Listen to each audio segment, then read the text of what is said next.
so true, isn't it?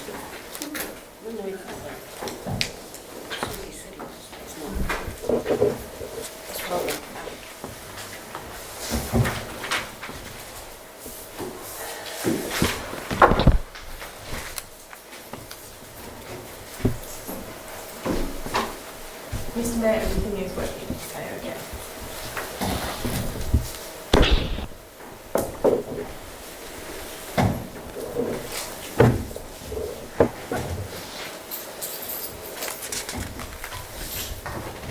We're standing for three.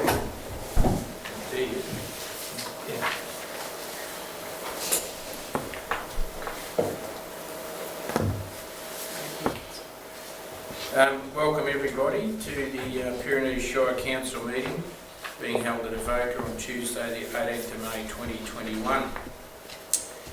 As the meeting chair, I give my consent for this open council meeting to be streamed live, recorded and published online. Anyone who is invited to read out a question or a presentation will be recorded and their voice, image and comments will form part of the live stream and recording. The Chair and or the CEO have the discretion and authority at any time to direct the termination or interruption of live streaming. Such direction will only be given in exceptional circumstances where deemed relevant. Circumstances may include instances where the content of debate is considered misleading, defamatory or potentially inappropriate to be published. The stream will stop prior to the closed section of the meeting and we will recommence at the conclusion of the meeting. The public is able to view this live stream via our website at www.pyrenees.vic.gov.au. Should technical issues prevent the continuation of the stream, a recording will be made available on our website.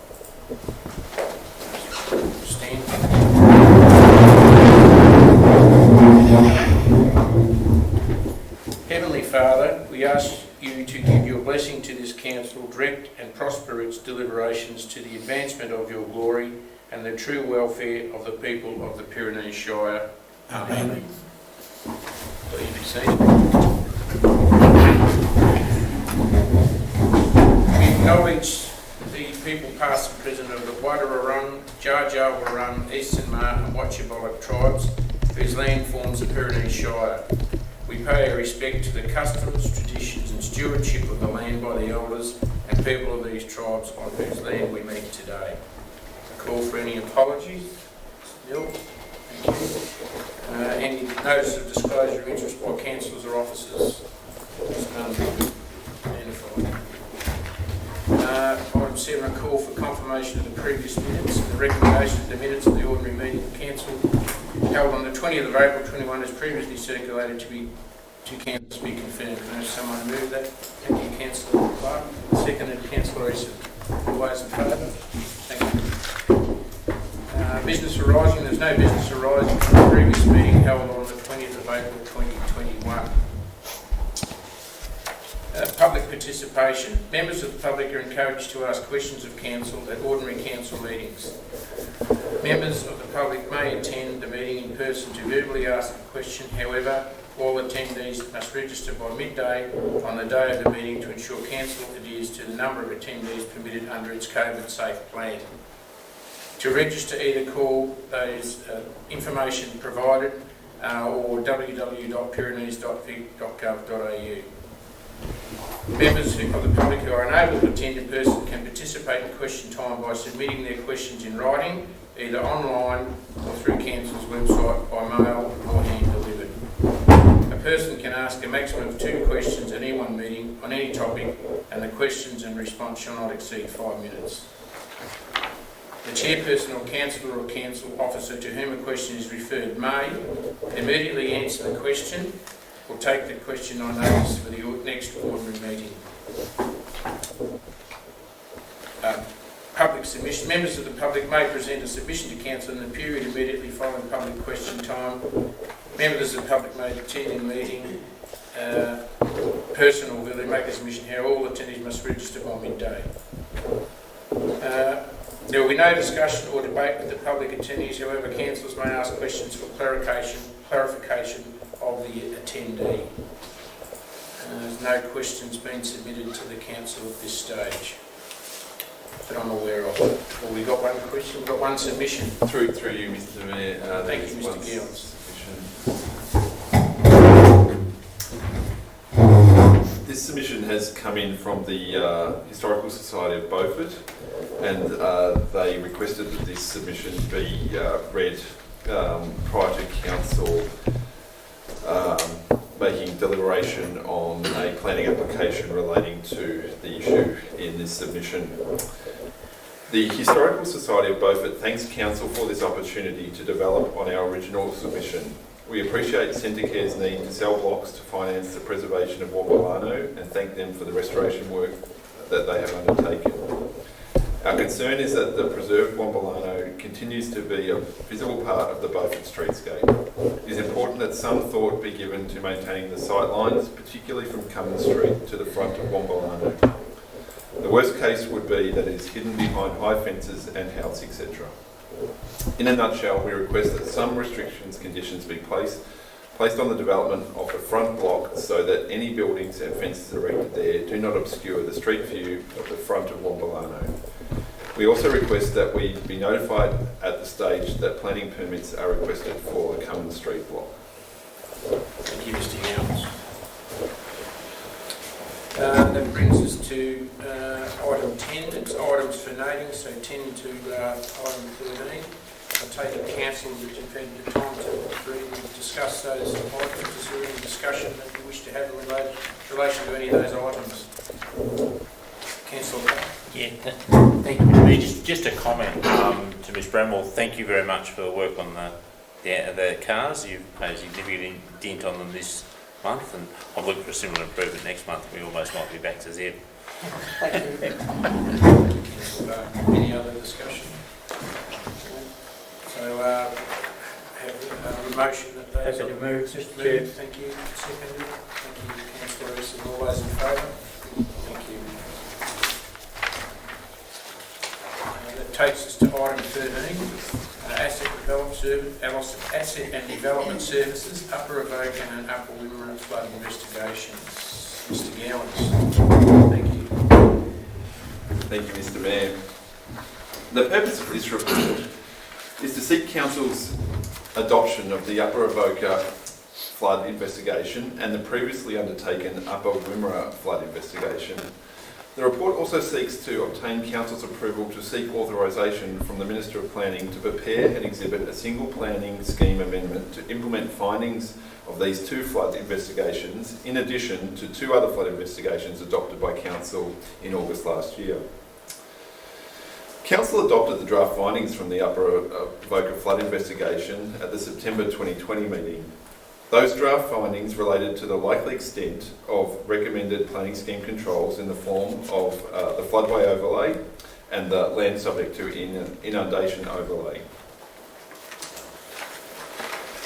Structural mitigation options are now recommended for further consideration. These include channel clearing at critical locations such as upstream of bridges, bank remediation works for sections of the existing Avoca riverbank, and where appropriate, levies to protect specific areas. A further structural mitigation option considered for Avoca was the construction of a bund to protect the Avoca Public Park from inundation and flood damage.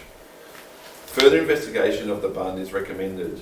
Though it does not recommend it as a preferred mitigation method, the bund is estimated to cost in excess of $600,000. Other structural mitigation options were considered, but none was recommended for further investigation due to the unfavourable benefit-cost ratios for each. There were also non-structural mitigation options recommended, and this included the incorporation of flood mapping and intelligence outputs into emergency response procedures, incorporation of the flood mapping into the planning scheme, education to inform the community of the flood risk in the Upper Avoca River, and establishment of total flood warning systems. The flood warning system is extensive, identifying short, medium and long-term options to achieve more flood-resilient communities. This work, when coupled with the monitoring of rain gauges and river level data, would provide indicative flood guidance tools for local communities and emergency service responders. The Upper Wimmera flood investigation was completed in 2014. This covered the entire Wimmera CMA catchment. Consultation through public meetings and community surveys throughout the CMA area was undertaken. And the investigation recommended planning scheme controls. Pyrenees Shire Council has not yet adopted the investigation or endorsed its findings. 2 structural options were considered on land within Pyrenees Shire. These included the removal of vegetation on creek alignments around Landsborough and the upgrading of road design to ensure safe interconnecting road access during all flood events.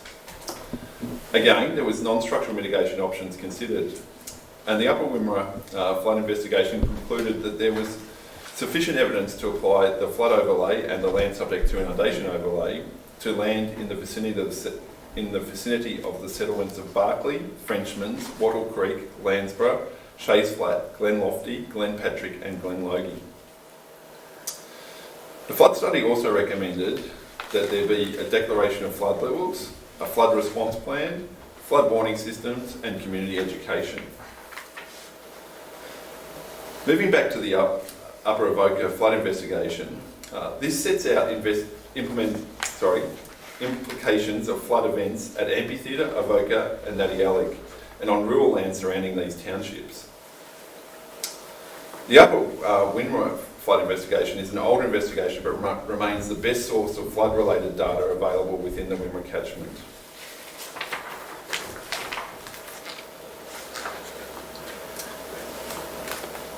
There are financial risks associated with flood-related damages to council-managed infrastructure and to private infrastructure.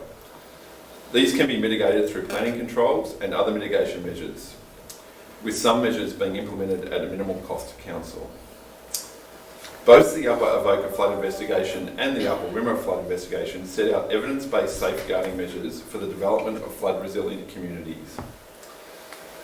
Therefore, it is the Office's recommendation that Council endorses the planning controls recommendations as outlined in the Upper Avoca flood investigation, endorses the non-structural mitigation recommendations as outlined in the Upper Avoca flood investigation, endorses the structural flood mitigation measures as outlined in the Upper Avoca flood investigation as possible options for implementation through external funding, further investigates the design and costing for flood mitigation measures at the Avoca Oval to include the possible installation of a protective bund, authorise officers to update the municipal emergency flood plan to incorporate recommendations from the Upper Avoca flood investigation, endorses the planning control recommendations as outlined in the Upper Wimmera flood investigation, endorses the non-structural mitigation measures recommendations as outlined in the Upper flood investigation, seeks authorisation from the Minister for Planning under Section 8A of the Planning and Environment Act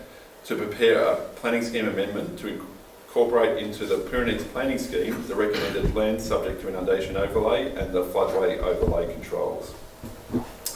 And finally, that Council, following receipt of the authorisation from the Minister of Planning, prepares the planning scheme amendment in accordance with Section 12 of the Planning and Environment Act and exhibits the amendments under Sections 17, 18 and 19 of that Act. Thank you, Mr. Gowans. Councillors, we have a recommendation. There was someone to move that. Councillor Vance, second Councillor Keogh. Councillor Vance, would you like to speak? Chair's noisy, Mr. Mayor. Yeah, I'm more than happy to endorse the recommendation. I know for a fact in the Wimmera study in the years 2010 and 2011 we had the highest recorded levels of flood in 100 years, and they are actuals that were provided, so it is a benefit in a lot of cases to the townships to know exactly where the high water rose to. We've always been of the impression that we had flooded areas in Landsborough, and we found out that not all those areas were due to be in the situation of flood inundation. So we've got accurate records now, and the cleaning out of the river could never be more evidence than in the January flood in 2011. The Crowlands Bridge, which is a massive structure, had the whole centre section taken away because of a very large tree that lodged between two pylons, and the whole upper structure of the bridge went down the river. I had a cousin's son that had about 250 big squares on the flats at the river of Joel, and he didn't have to cart them.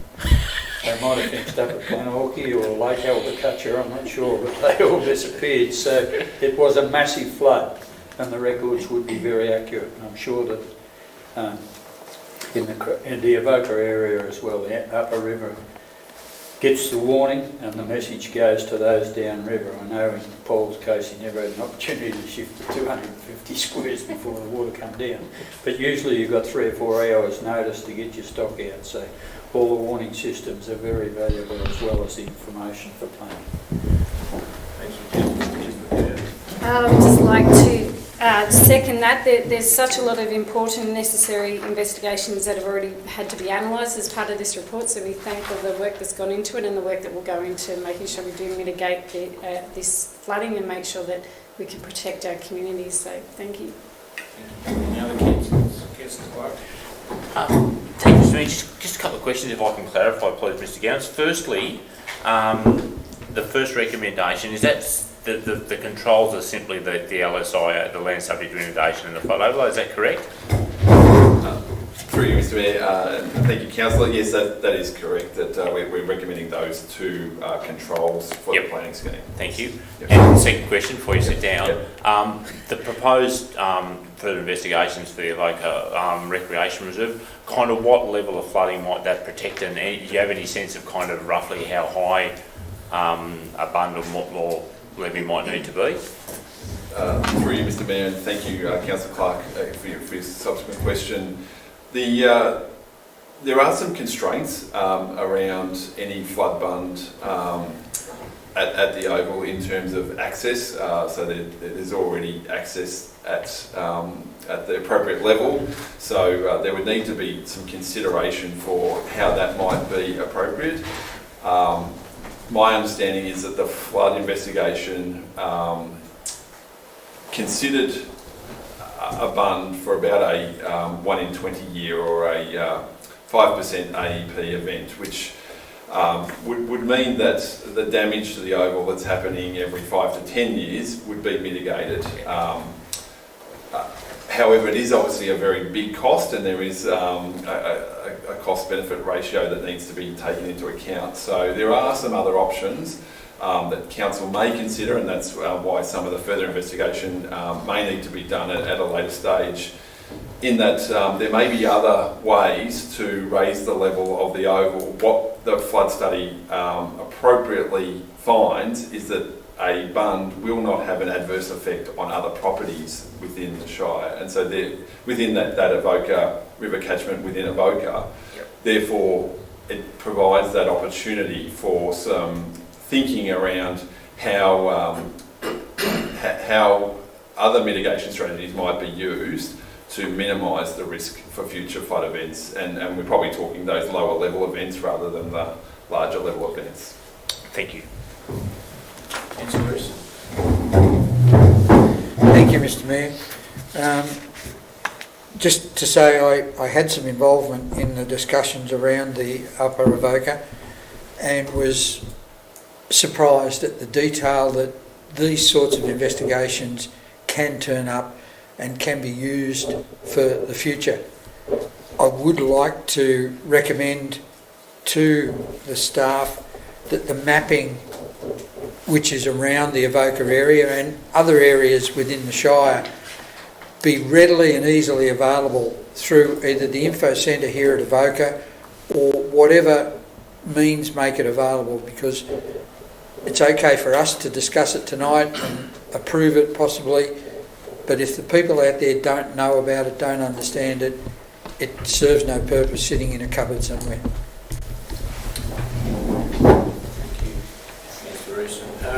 Yeah, there's certainly a lot of work gone into these investigations and the planning and all that stuff, and the information obtained is invaluable to the emergency services when we do have an event, and specifically that sort of predictive mapping where they can map where things might end up, and we can put things in place before it happens to as a preventative measure, and if we need evacuation. So it's really good piece of work.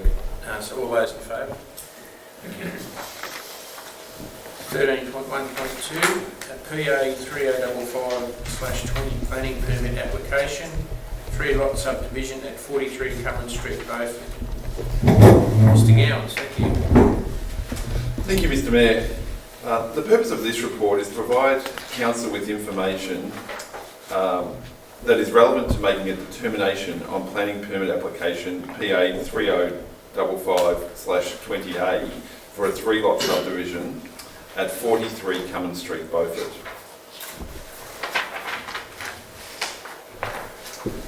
The application before Council originally consisted of a 4-lot subdivision, and notice was sent to 11 adjoining landowners. And just for the sake of the public, this is in relation to the property known as Wombolano and relates to our earlier submission to Council. As I was saying, the notice was sent to 11 adjoining landowners, and notice was also provided through Council's website, and 4 submissions were received. At the completion of the notice period and in response to the submissions received, the proponent amended the application by reducing the number of lots from 4 to 3. The amendment also attempted to protect view lines which were considered to having historic value by some. Following amendment of the proposed subdivision, the application was placed on public exhibition for a second notice period. No additional submissions were received, and the existing submissions were not withdrawn. The 4 submissions can be summarised in the report, but the key points were with submission 1 that they raised concerns regarding drainage and seepage from the subject site to neighbouring properties. Submission 2 suggested there was a threat to the rural township character of Beaufort, and that the proposed development did not accord with the policy outlined within the Pyrenees Shire Heritage Precinct Study, and that the significant building would be substantially impaired by the development, and that the aspect of the property would be irreparably damaged by the development. Submission 3 suggested that at the front, 2 homes being built on 2 lots would compromise the historic colonial settings, and that the grandeur of the house needs the space in front of it. And the final submission objected on the grounds of heritage and history that would be lost. In response, specifically relating to the heritage, the dwelling at 43 Cummins Street, known as Wombolano, is not subject to heritage protection under the heritage overlay. Officers do, however, acknowledge the community interest in and regard for the building, and have worked with the applicant to encourage further regard to these values. In relation to the drainage, the management of stormwater and runoff is also subject to compliance with the Building Act and its regulations. In terms of the subdivision design, officers have continued to work with the applicant to identify ways of facilitating the proposed 3-lot subdivision, whilst preserving the facade of the existing building and achieving generous lot sizes.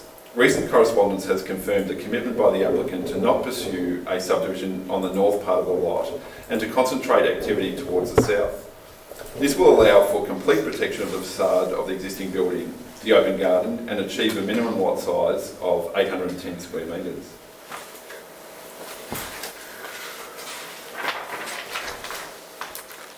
The proposal is supported by state and local policy, which seeks to consolidate urban areas and provides for higher density residential development in places that are serviced with a wide range of facilities and amenities. The site is located within the established township of Beaufort, in an area that is identified within the local policy for significant infill development. Therefore, in conclusion, the objections made against the application have been assessed against the scheme and are not considered to provide a sufficient basis to refuse the application. Therefore, the officer recommendation is that Council, having considered all matters required under Section 60 of the Planning Environment Act and the provisions of the Pyrenees Planning Scheme, determines to issue a notice of decision to grant a planning permit under the provisions of the planning scheme for the 3-lot subdivision at land in Plan of Consolidation 378741J, 43 Cummins Street, Beaufort, subject to the following conditions listed in the report, including amended plans that reconfigure the proposed subdivision to preserve the northern frontage and facade. Thank you, Mr. Gowns. Councillors, we have a recommendation. Put someone on for that. Councillor Clark, Councillor Easter, Councillor Clark. Thank you very much, Mr. Mayor. I think this is a really good outcome and certainly takes on board the recent correspondence we've got from the Beaufort Historical Society. It allows development. It's terrific to see Montbellano, which a few years ago was looking very destitute, actually coming back to life and will be utilised by the community, so that's a great thing. So yeah, no, highly recommend the council. Councillor Easter. Thank you, Mr. Mayor.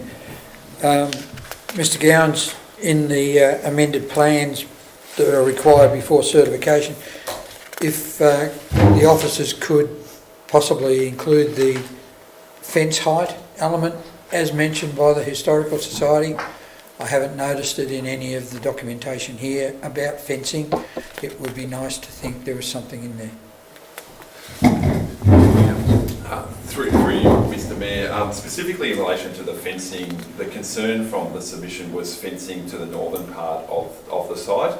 My understanding is that the fencing requirements of the blocks would be in line with surrounding fences, which would be under the Fencing Act. The aspect of the southern blocks is actually quite substantially lower than the existing residence.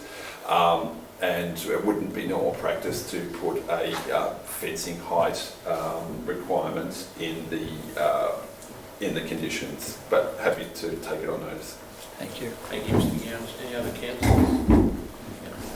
I think something that was really pleasing here is that the proponent has worked with the planning department and listened to the objectors and made some amendments to ensure a suitable outcome. So that's really pleasing when they can work together and reach a suitable outcome. So all those in favour? Thank you. 13.1.3 PA 3021/20 use and development of a single dwelling. Mr. Gowns, thank you. Thank you, Mr. Mayor. The purpose of this report is to provide Council with information that is relevant to making a determination of planning permit application PA 3021/20 for the use and development of a single dwelling at Crown Allotment 65, Section D, Parish of Barclay, at Frenchman St Arnaud Road, Barclay. The site falls within the farming zone and is subject to the restructure overlay. And the site is contained within a restructure parcel that incorporates 5 lots.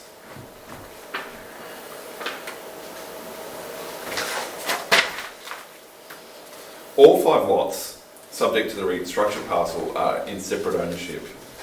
The total restructure parcel is 35.99 hectares, and while supporting the capacity to construct 1 dwelling on the collective lots, is also sufficient in size to permit the construction of a second dwelling.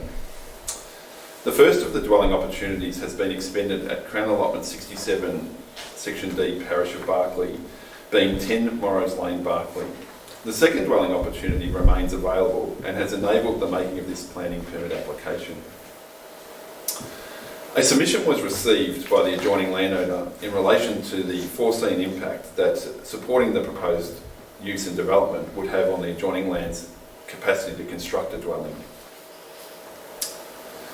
However, in assessing, it is the officer's assessment that the grounds provided within the submission have been made in relation to the provisions of the restructure overlay, and that the second dwelling entitlement referred to in the objection was previously assigned to that allotment through a planning permit, which was granted in August 2015 for the use and development of a single dwelling. This planning permit expired in August of 2019 due to the non-completion of works, with the capacity to request an extension expiring in August 2020. The applicant has provided a legal opinion on how the restructure overlay ought to be applied in this instance. The opinion suggests that the number of lots does not currently exceed the number of dwellings which may be constructed in accordance with the formula, However, the number of lots within the restructural parcel is 5, whereas the number of permissible dwellings is 2. It is clear to the assessing officer that the number of lots within the restructural parcel exceeds the number of permissible dwellings. It is on this basis that any planning permits granted for the development of a dwelling within the subject restructure parcel be subject to a condition of consolidation or section 173 agreement, which prevents any further dwellings being constructed on any lots within the parcel. Therefore, in conclusion, the application satisfactorily demonstrates how the proposed use and development accords with the purpose and decision guidelines of the farming zone and restructure overlay. And the officer's recommendation is that council, having considered all matters under section 60 of the Planning and Environment Act and the provisions of the Pyrenees Planning Scheme, determines to issue a notice of decision to grant a planning permit under the provisions of the Pyrenees Planning Scheme for the use and development of a single dwelling at Crown Allotment 65, Section D, Parish of Barclay, at Frenchman St Anna's Road, Barclay, subject to conditions. And I would bring to Council's attention condition 6, which is the consolidation or section 173 agreement condition. Thank you, Mr. Gowns. Councillors, we've got a recommendation. I'm happy to move. That chair worries me. Happy to move the recommendation with the removal of item 6. Mr Chair, if that's possible. Alternative recommendation, Councillor Vance. That's what I'm suggesting. Someone second, Councillor Easton.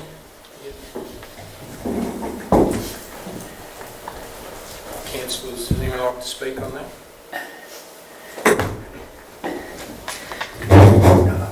We find ourselves, Mr Chair, in an awkward situation here, and I believe that for the betterment of our community that we live in, we need to encourage young people especially to come into our community and establish themselves. And it's unfortunate things have fallen the way they have, but I feel our hands are tied, and I'm of the opinion we should encourage young people into our community. Nice to have old fellas like me retire in the area too, but the future of our Shire is in our younger generation, so that's why I'm supporting the application. Thank you. Any other councillors? Councillor Easton. Thank you, Mr Mayor. This has been under discussion for some time and relates back to previous decisions that may not have been correct, and to try and help, as Councillor Vance mentioned, a young couple get into our community and provide it. Clause 6 creates a barrier to that, and I believe should be removed. So I'm supporting the amended recommendation. Any other councillor like to speak? Councillor Park? Yeah, thanks. I'll have a crack too, Mr Mayor. I think this is an interesting one in that we create rules in our planning scheme to do certain things, but we only control some of the story. And when this consolidation idea was created and put in our planning scheme, all these blocks are in one ownership. We don't control the sale, and since then they've been sold to 5 different people. So I think, the horse, unfortunately in this case, has bolted. I commend our planning officers for trying to give us a solution to what is a difficult situation. But the reality is, if we were to leave these in, this is something that the proponent simply cannot achieve. They don't own those blocks next door, and we're effectively asking them to do something that's impossible in that sense, and that's not the appropriate thing for us to do. We have other mechanisms in this case. If we get further applications from those other blocks, I think we need to deal with them in the proper manner when they come in, and that I think gives us some capacity to manage it in this situation. Thank you, Mr Mayor. Yes, certainly agree with all those comments, and we have given this considerable thought and been a lot of discussion about it, and as Councillor Vance alluded to, our hands are tied to a certain extent, but certainly open to our eyes to things for the future. So what I would like to do is thank the applicants for taking the time to speak with Council at a briefing on a previous occasion, and I know that there's an applicant present in the gallery this evening, so thank you for coming along. So we've got that amended recommendation. Councillors, all those in favour? Thank you. Brings us to 13.2, Corporate Community Services, Lexington Ben Major Bushfire Recovery Funding. Ms. Bramwell. Thank you. Thank you, Mr Mayor. The purpose of this report is for Council to consider project funding allocations as part of the Lexton Ben Major Bushfire Emergency Recovery Funding. The bushfire started west of the Lexton Township in late afternoon on Friday the 20th of December 2019, and the fire burned more than 3,000 hectares of farmland and bush, impacting one primary residence, farming properties, sheds, 120 kilometres of fencing, over 1,000 sheep, 92 hectares of cropping and total pasture of over 1,000 hectares. Council received funding from two sources totalling $400,000 early in 2020 to assist in recovery and renewal of the Lexton and District community. The COVID pandemic in 2020 meant that recovery efforts were put on hold, and with the easing of restrictions this year, a Lexton Ben Major Community Recovery Committee has been established, and the committee has met on 4 occasions primarily to consider planned recovery events. There are some allocations that Council has considered previously. The Council resolved to allocate $100,000 from the Recovery Fund to provide solar panels on the new Lexton Community Hub. Just over $88,000 was allocated for guardrail works on the Lexton Ararat Road, which were not claimable under the Natural Disaster Relief and Recovery Arrangements. And a claim has been made to that Natural Disaster Relief and Recovery Arrangements for costs that Council incurred with clean-up of the trees following the fire. We have not yet received a response with regards to that, and it's possible that the amount requested is not eligible under that fund, so it's also requested that $60,000 be reserved should that claim not be successful. So the financial commitments already allocated or already considered so far is $100,000 for the Lexton Community Hub, $88,000 just over for the guardrails, and then $60,000 for the claim contingency. This leaves a balance of just over $151,000, just under $152,000. There's a number of projects that could be considered by Council for the balance of the funds. The Lexton Public Hall, recladding and installation of 2 heating and cooling systems at $100,000.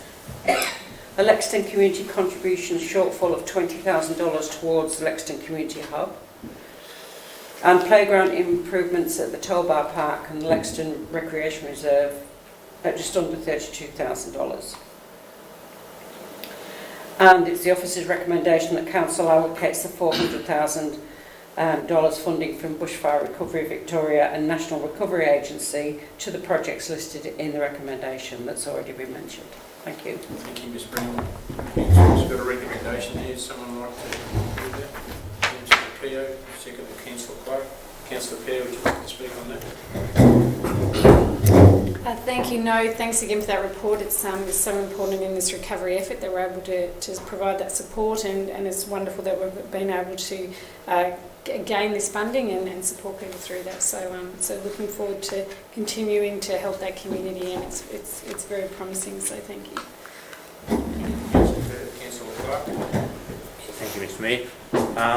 On Thursday, it will actually be 18 months since that fire occurred, which is hard to believe it's actually that long or that short a time, depending how you look at things. But my kind of perception is that this pretty much gets us done in the sense of the work to recover from that fire, which I think is a really, really great achievement, not just by the community, but also by the council, in terms of the support we've given to that community. I'd certainly like to commend council officers, and particularly you, Tanya, being the mayor at that stage. You did a lot of work in the community, which was really, really appreciated, I know, by the locals in that sense of things.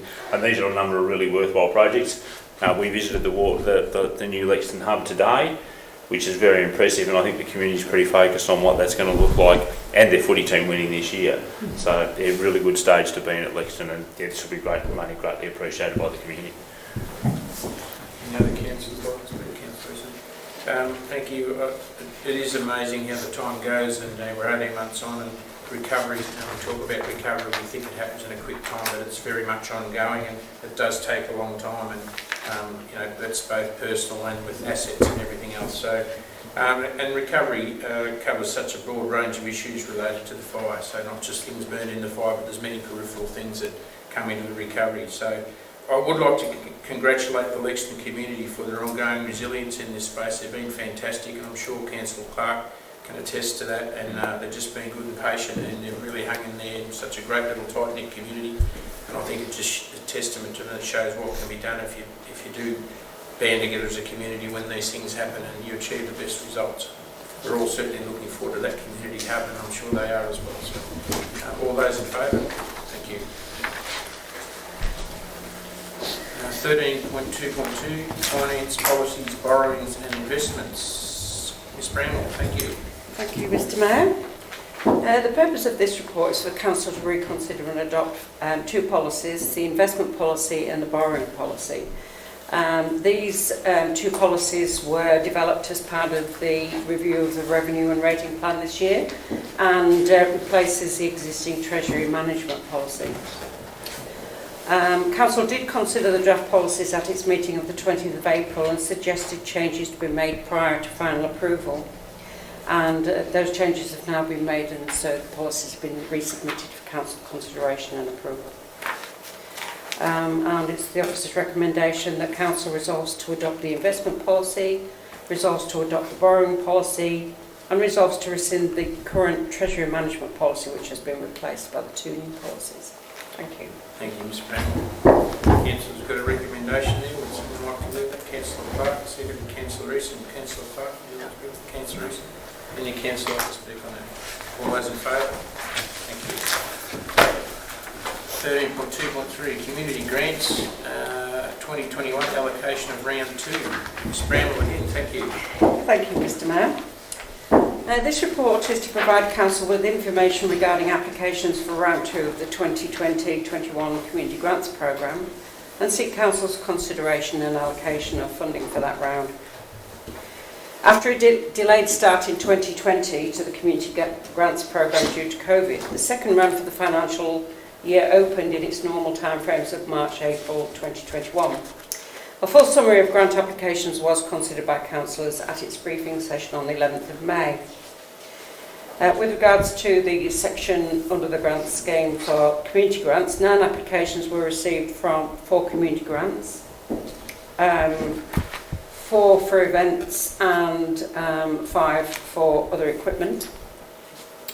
They were received from Beaufort Walkfest Inc., Beaufort CWA, the Casablanca Movie Club, Evansford Community Centre, Raglan Hall and Recreation Reserve Committee, Snake Valley Hall Committee of Management, the Lake Goldsmith Hall Committee, Avoca and District Senior Citizens, and the Beaufort Agricultural Society. The total amount requested in this category is $8,394.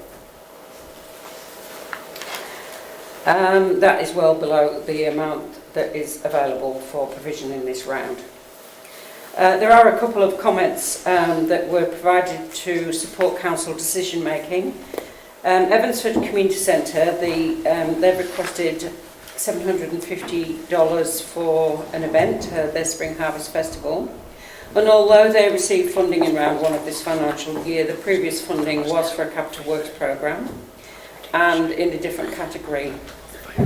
And as there are sufficient funds left after all eligible applications have been satisfied, Council is requested to still accept this application and approve the grant request.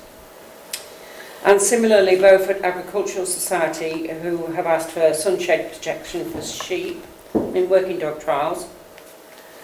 Again, the Society received funding in round 1 of this financial year, but it meets a valid need for the animals, and again, as there's sufficient funds left after all applications have been satisfied, Council is again requested to accept this application and approve the grant request. It's therefore recommended that Council awards grant amounts to all applicants in this category. In the second part of the Community Grants Programme, 6 applications were received for community capital grants. 1 from the Lexington Public Hall Incorporated for a fridge, Lake Goldsmith Steam Preservation Association for a security system, Lansbury and District Historical Group Incorporated for repairs to the old police stables. Brewster Community Hall Association for solar panels. The Daybreakers Automobile Club of Victoria for shade sails over the new Snake Valley Skate Park. And the Trawalla and District Recreation Reserve for partly replacing the roof at the Trawalla Hall. It's a much larger project than what's been requested.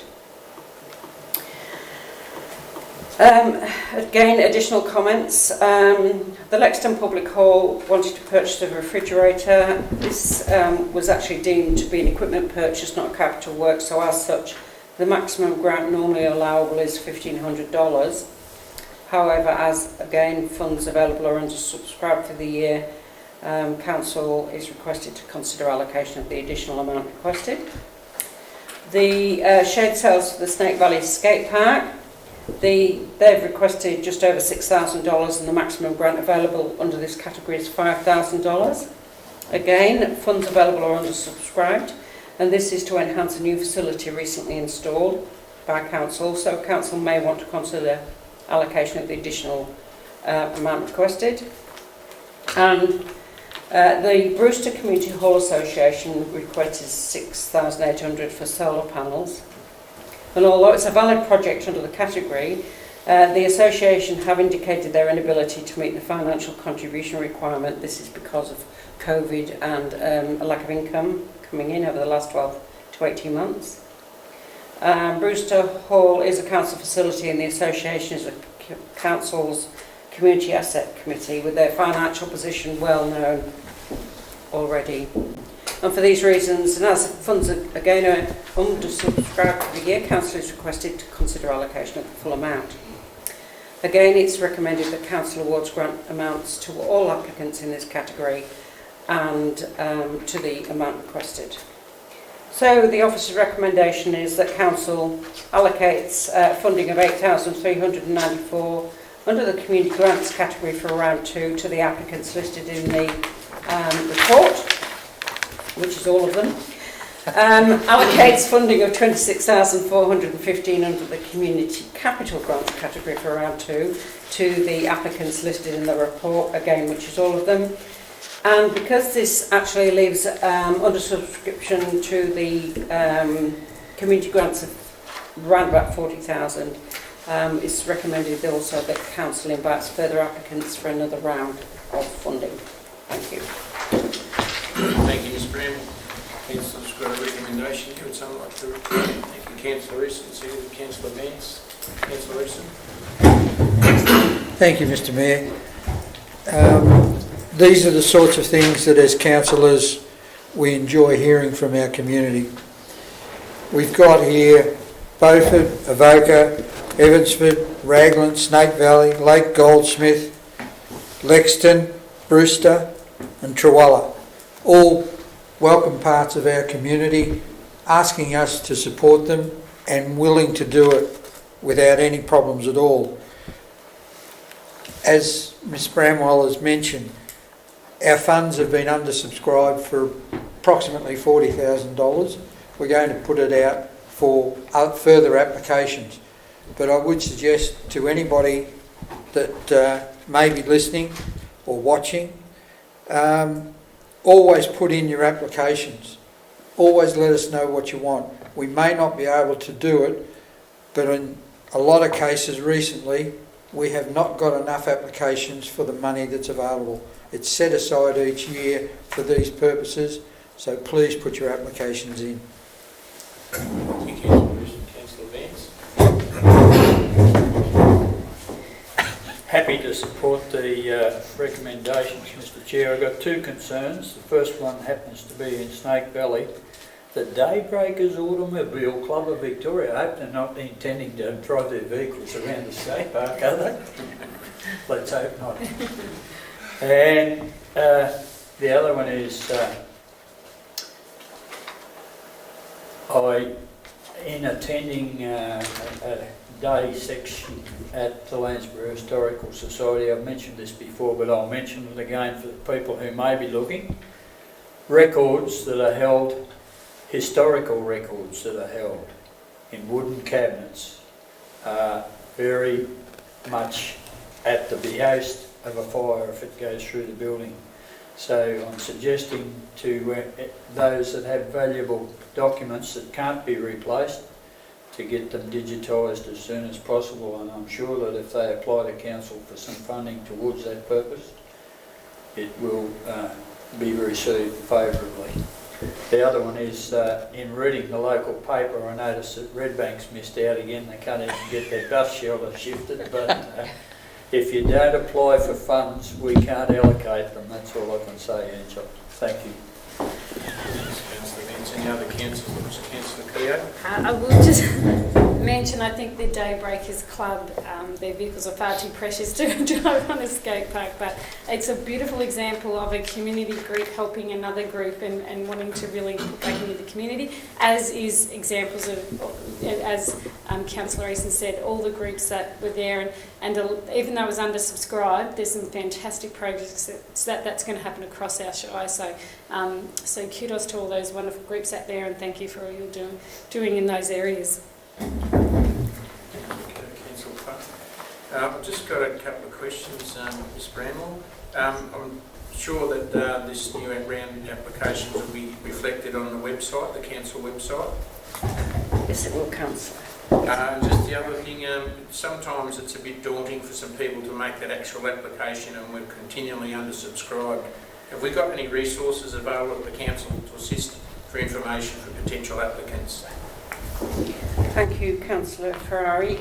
Yes, we do have a grants officer who will assist with anyone wanting to make an application, and in this particular instance, you will note that you have allocated some funds to an organisation that didn't have the corresponding financial contribution to make because of difficulties over the last 18 months. So please, if somebody is out there wanting to put an application in and that's the only thing that's stopping you, please do put the application in and it will be considered. Thank you. We don't want to inhibit the smaller groups. Yeah, that's correct. So please put those applications in. We can't consider them if they're not before us, and there's around about $40,000 left over in the pool, so that can be spread around the community, and I think assist with a lot of little projects and things going on around the community, so that's fantastic. All those in favour? Thank you. 13.2.4, the human rights and responsibilities. Ms Brown. Thank you, Mr Mayor. This report is to seek Council's adoption of the revised Human Rights and Responsibilities Policy. The original policy around the Charter of Human Rights and Responsibilities Act 2006 was adopted in 2017. It was reviewed again in April 2021 as part of the scheduled review process and in line with the policy requirement that it be reviewed within 12 months for local government general election. As the Act hasn't changed in that time, the review has only made minor changes, including the clarification that the Act is an overarching Act in accordance with all other Victorian laws. Therefore, everything else must be in accordance with the Act, and updates were made where applicable to related legislation. A guidelines document to assist staff in assessing policy, procedure and programme development to ensure compliance to the Charter is under development. And it is now the Officer's recommendation that Council adopts a revised policy for human rights and responsibilities. Thank you. Thank you, Ms Bramwell. Councillors, we've got a recommendation there. Councillor Eason, second to Councillor Meads. Any councillors like to speak on that? All those in favour? Thank you. 13.2.5, request for place naming, Rotary Place. Ms Bramwell, again, thank you. Thank you, Mr Mayor. This report is to seek Council approval to enter a public consultation process regarding a place naming request received from the community. In April, the Rotary Club of Beaufort requested Council to consider the naming of the green space in Beaufort, bounded by Neil Street, Havelock Street and Livingston Street, be named as Rotary Place. This space was formerly the site of a toilet block which is no longer there. The Rotary Club of Beaufort felt that the name Rotary Place acknowledges the history of the club and the service provided to the community over the past 34 years. Naming rules for places in Victoria is governed by the Registrar of Geographic Names and must be undertaken in accordance with statutory rules for naming places in Victoria. And this is part of that process.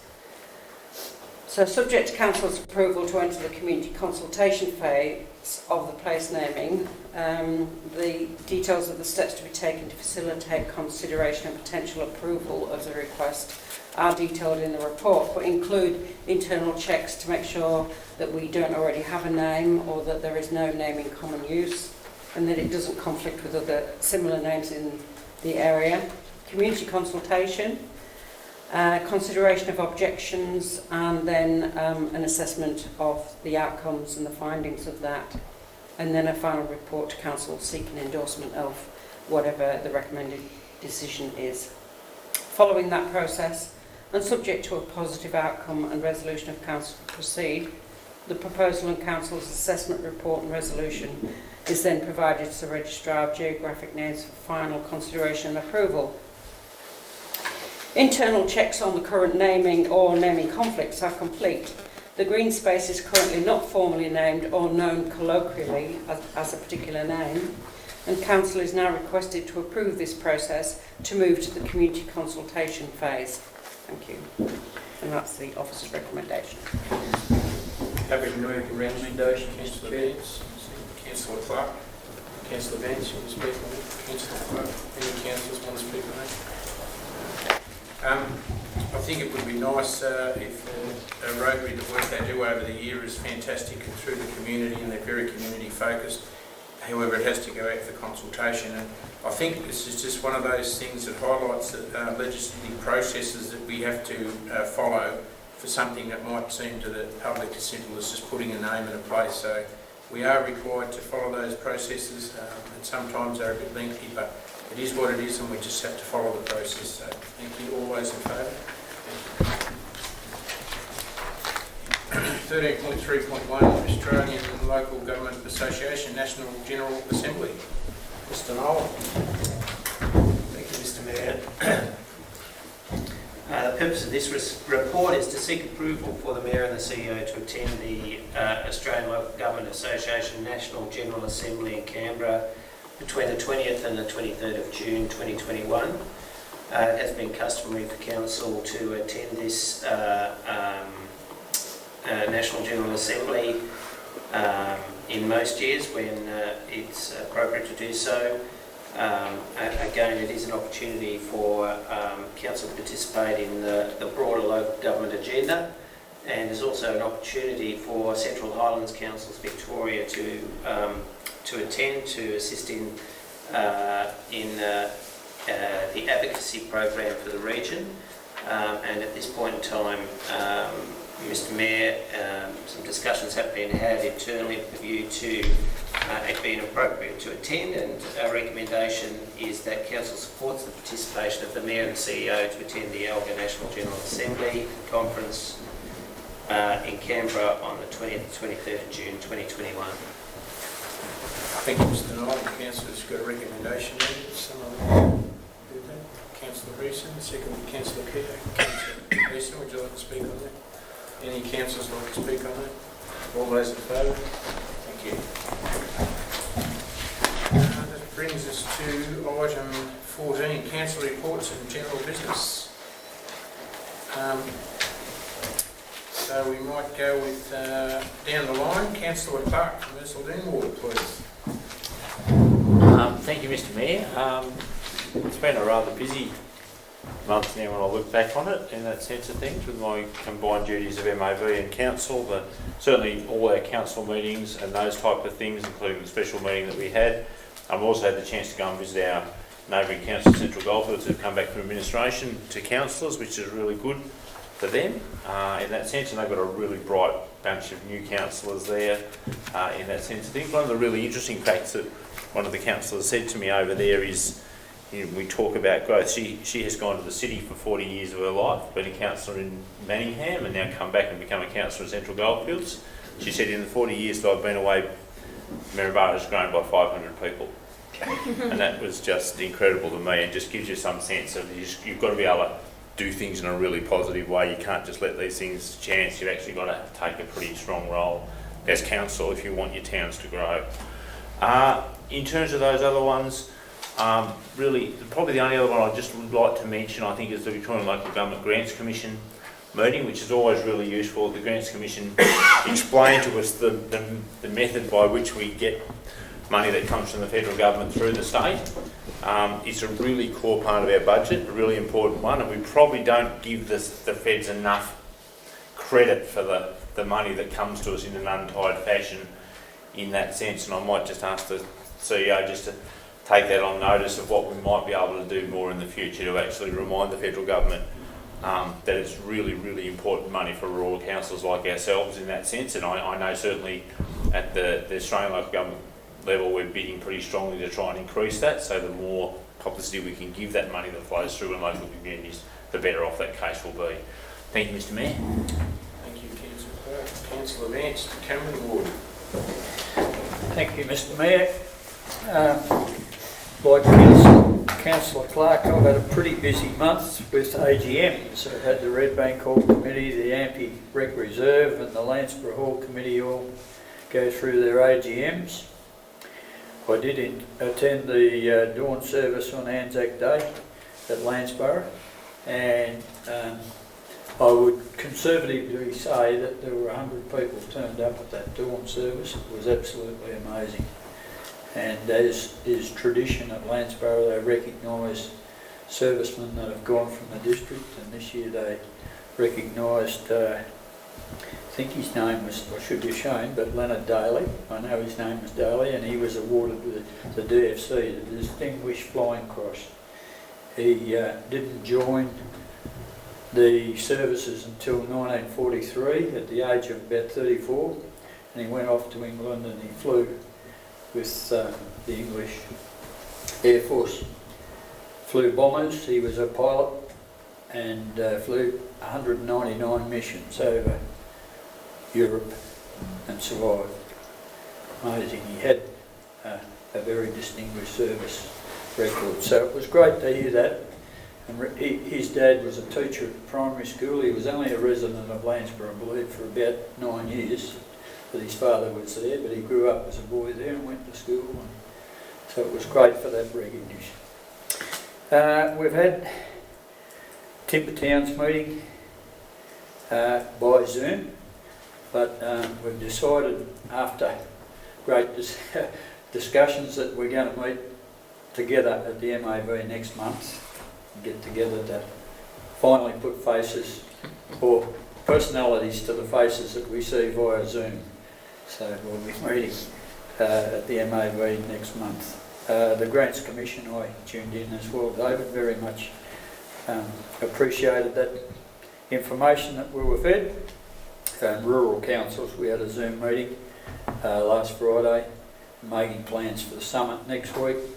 Everything's falling into place very well. We had Bernard Salt talk to us for quite a while on his presentation and gave him a few ideas that we thought he should talk about as well as what he'd suggested. And the only other matter of concern was the rising land valuations throughout Western Victoria, but Victoria as a whole, and how councils are coping with the rising issue of rates and the impact it's having on some people.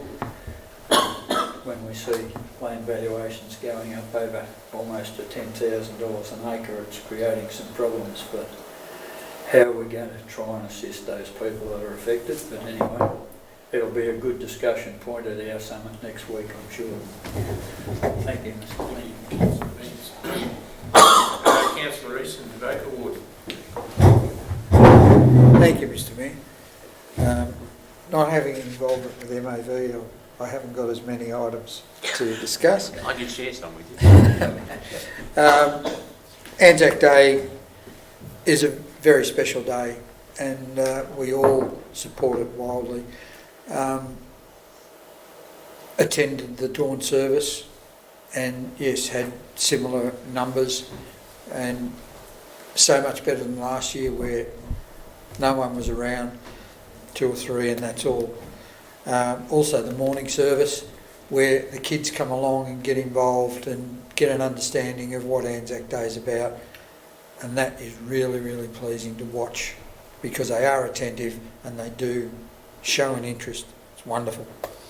Had an Activate Avoca meeting where things happening around Avoca are starting to take shape. The play space is almost there. I think there's only one minor issue to be overcome, and it should be open. I hope that happens quickly. And our briefing last week, we went to Raglan to have a cuppa and meet with the community.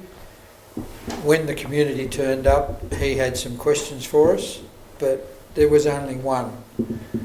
We make ourselves available to move around the Shire and meet the communities in their own backyard to try and make it easier for them to meet us, talk to us, ask us questions. The last 2 events have been a little disappointing because people don't come out. Please, if you're listening and we come to your community, we do it because we want to talk to you, or you want to talk to us. Thank you, Councillor Keogh. Thank you.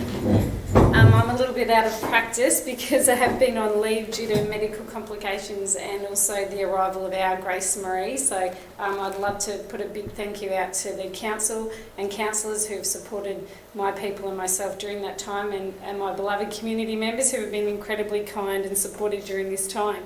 So it's very exciting to be back. We did have the Anzac Day dawn service in Snake Valley, which was wonderful. It was such a wonderful event to get everyone back out there.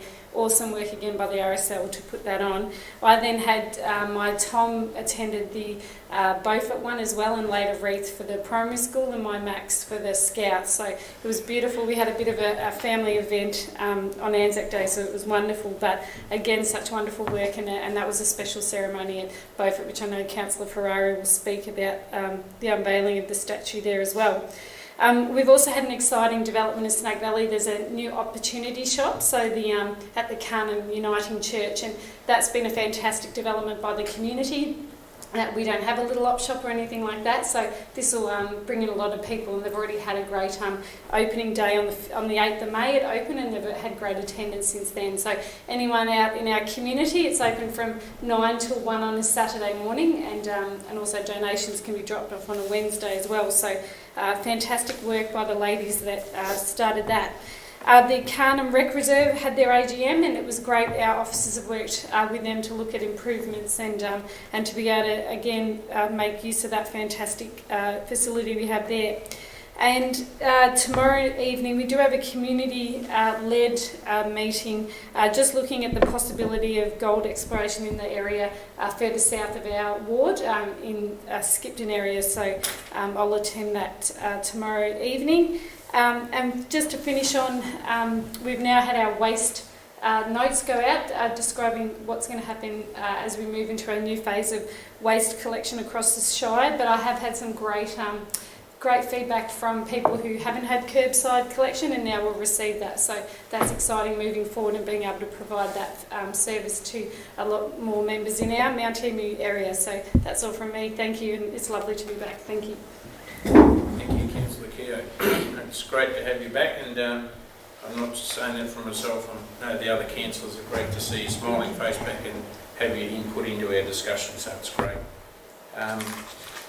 In relation to myself, I had a meeting with the Beaufort Agricultural Society. They're working feverishly towards the show, or the Ag Society meeting. There's so much work that goes into that behind the scenes, and it's a credit to them. They're sort of working all year to make that one day happen. So, and they're all volunteers, of course. So it's really, really important that when they do put those events on, that we get up and support them the best way we can, because that is such a fantastic job. Been councillor briefing sessions, had some constituent contacts and discussions, and I went to the Anzac dawn service in Beaufort. Unfortunately, I didn't make the service later in the day. I already made my point about what happened in Melbourne in relation to the restrictions with the Anzacs and at the shrine and the fencing off the shrine. So I made that in one of my one of my media columns. I won't go over that again. I'm sure we've all got our respective thoughts on that, and that's fantastic. But I think what we really need to keep in mind is that our veterans in the earlier conflicts are getting less and less, and I think it makes it even more important that we support those veterans into the future so that they're never forgotten. And it's fantastic to see so many younger children being there, and even early in the morning, 6 o'clock in the morning, it's just fantastic because they're the future and they're the ones that are going to carry that memory through. And just to finish off, it is National Volunteer Week this week, and I think that was a really good opportunity for us to thank all our volunteers, or acknowledge in some way our volunteers, because I can certainly say across the Pyrenees municipality, without those volunteers we certainly would be lost, because they just do so much that we know about, probably so much that we don't really know about, but they just keep turning up, they keep giving their time, and at times it can be thankless, but nevertheless they do turn up and they do so much for us in the community. And we just all thank them for those efforts through the year. So that's it for me for there. So that brings us to item 15, confidential items. Before we move into... I'd like to move that we have a late report to go into our confidential items. Late report on High Street, Avoca. If I could get a seconder. Yes, would someone like to second that? Councillor Clark. All those in favour? Thank you. So, pursuant to the provisions of 4.11 Council's Governor's Rules, we'll now move into the closed meeting, so it's closed to members of the public. Thank you. So you need a motion. Can we get a motion to move into that, please? Sorry, Councillor Vance, Councillor Easton, all those in favour? Thank you.